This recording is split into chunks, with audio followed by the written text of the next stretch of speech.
I'm sure most, if not all of you, have seen the very popular Marvel movies and surely know of Thor, the strongest Avenger, as he would say. Well, Thor is not only a very popular superhero, he's actually a god in Norse mythology. This mythology was the religion of the Norse people who lived in northeastern Europe, Scandinavia regions until about the mid to late 11th centuries. Norse mythology was a collective of stories, including their own tales of creation and their own end of days. And these stories were passed down by the Norse people and shaped the culture of these people. So according to Neil Gaiman, and in his book titled Norse Mythology, the Norse people believed in many gods that each represented different things. The two probably most important being Odin, the All-Father, king of the gods. He was a god of wisdom. And then Thor, the god of thunder, you know him. But in Norse mythology, he was actually very different from the Thor that you know in the comics and the movies. So one main belief in Norse mythology for their afterlife would be Valhalla. Valhalla was Odin's hall, and what would happen is when strong, respected warriors died in combat with a weapon in their hand, Valkyries would come down from Odin's hall, carry the fallen soldiers up to Valhalla.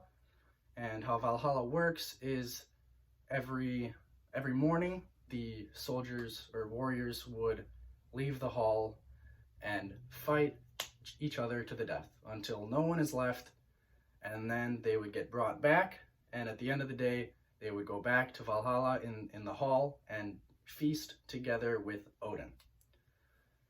And back to their end of days, the Norse people called it Ragnarok, and what would happen basically is the gods and the forces of light and all the warriors from Valhalla would fight against all the ice giants and the forces of darkness and chaos and all of the undead army that is brought by Hel.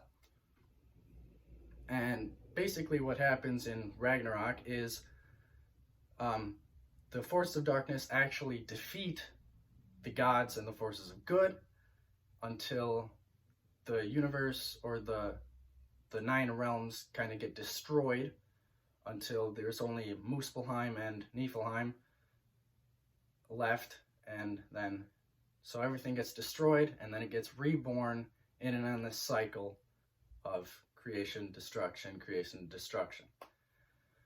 So out of the Norse culture, John Haywood in his Encyclopedia of the Viking Age mentioned that Norsemen really valued the strength of a man and strong warriors, which goes back to Valhalla, where strong warriors go to Valhalla when they die, so they were very much respected, and strength was a big part of their culture.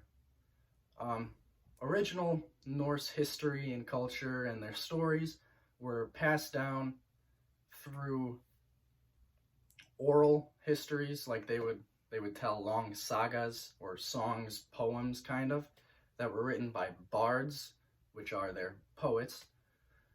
And so this is why most of their culture is lost to us now, because it was all oral. They didn't have much written down.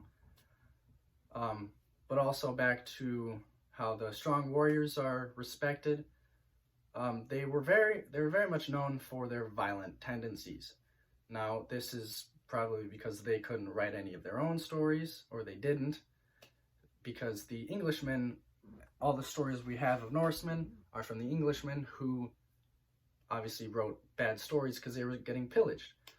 And that's why we think of Norse people as violent and raiding and pillaging, because that's all we know of them from the English people.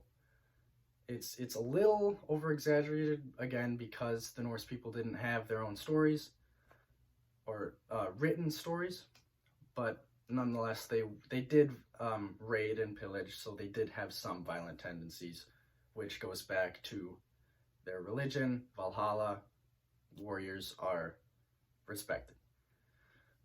So after raiding and pillaging, Norse people actually conquered at least half of Europe and took over a lot of the land, not only because they were greedy and wanted gold and silver, but also because they wanted to expand their land, because their farmland in Scandinavia and the areas they came from weren't as good or fertile as the land they found in Europe.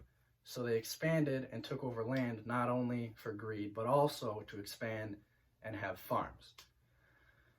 So after the Norse people took these areas as their own, contrary to what you would think would happen, where the winners, the Norse people, would spread their culture and their religion, they actually adopted the religion and the culture of the people that they came into. It was usually due to treaties where the Englishmen would require the Norse people to be baptized into Christianity in order to take their land. It was these deals, and the Vikings, they didn't really care, so they just did it.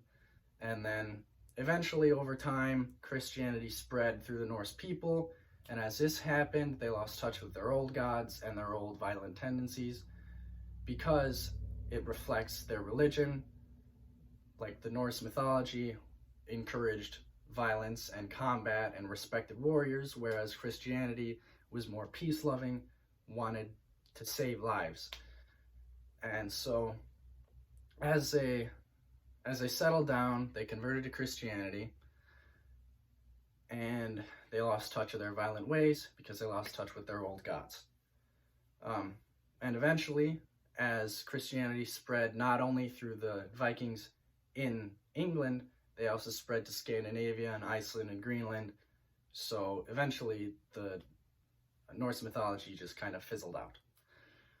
So Norse culture was a very interesting thing, reflected by their religion, and they lost that religion as they converted to Christianity, which can be shown because we don't know much of Norse mythology. Like, we only have the tip of the iceberg of the stories that we have. And it can be shown in how, all those stories are gone, and plus Thor and the stories we have now are nothing like what originally was depicted. And although I do like the current version, I think it would have been really interesting to know what the old stories would say if they weren't forgotten and lost to time.